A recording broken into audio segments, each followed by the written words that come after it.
मी आपल्याला सांगितलेलं आहे की राज्य शासन, केंद्र सरकार असेल आणि DPC असेल किंवा नगरपंचायतीचा फंड असेल, या फंडाच्या माध्यमातून अनेक विकासाची कामं आम्ही सुचवलेली आहेत. खरं तर या शहराला जी आपल्याला मी सांगितलं होतं की नवीन नळपाणी योजना, हे जवळजवळ एक 50 कोटी रुपयाचं काम आहे. त्याचा DPR बनवण्याचं काम सुरू आहे, सर्वे सुरू आहे त्या पद्धतीनं. आणि ज्यावेळी आपण शहरवासियांना प्रत्येक माणशी, प्रत्येक व्यक्तीने आहे 135 लिटर पाणी देण्याचा आमचा जो मानस आहे, संकल्प आहे, तो पूर्ण झाल्याच्या नंतर लागलीच त्या ठिकाणी भुयारी गटार योजना या शहराला मिळणार आहे. आणि त्या भुयारी गटार योजनेसाठी 35 कोटी रुपये आणि त्याचबरोबर जे पावसाळी पाणी आहे म्हणजे रेन हार्वेस्टिंग, ते पाणी याचासुद्धा निचरा करण्यासाठी सुद्धा 35 कोटी रुपये, अशा पद्धतीनं जवळजवळ 120 कोटी रुपयाची योजना म्हणजे नळपाणी योजना, भुयारी गटार योजना आणि पावसाळी पाणी निचरा करणे, अशा पद्धतीची ती त्या ठिकाणी योजना आहे.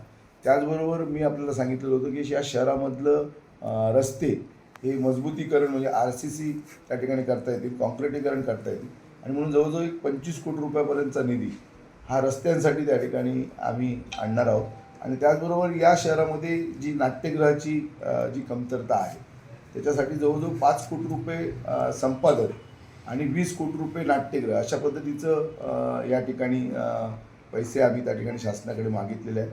आणि त्याचबरोबर एक जसं अंगणेवाडीला आपण कधीतरी गेला असेल, अंगणेवाडीला जशा पद्धतीचं अद्ययावत प्रसाधनगृह आहे, जवळजवळ त्याच्यावर तशा प्रकारचं एक 2.5 कोटी रुपयाचं किमतीचं एक प्रसाधनगृह, अशा पद्धतीचं प्रसाधनगृहसुद्धा या शहरामध्ये त्या ठिकाणी उभं त्या ठिकाणी केलं जाणार आहे.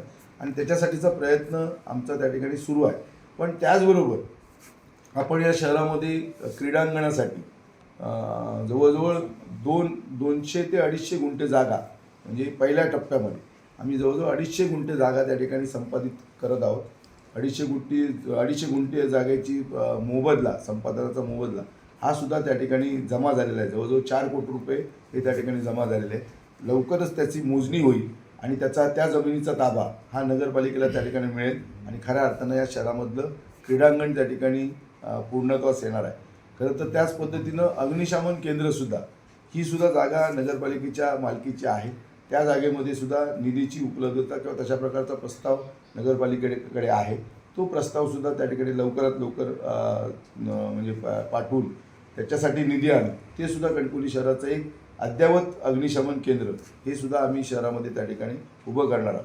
त्याचबरोबर आपल्याकडे 2 जी आरक्षणातली भाजी मार्केट्स आहेत,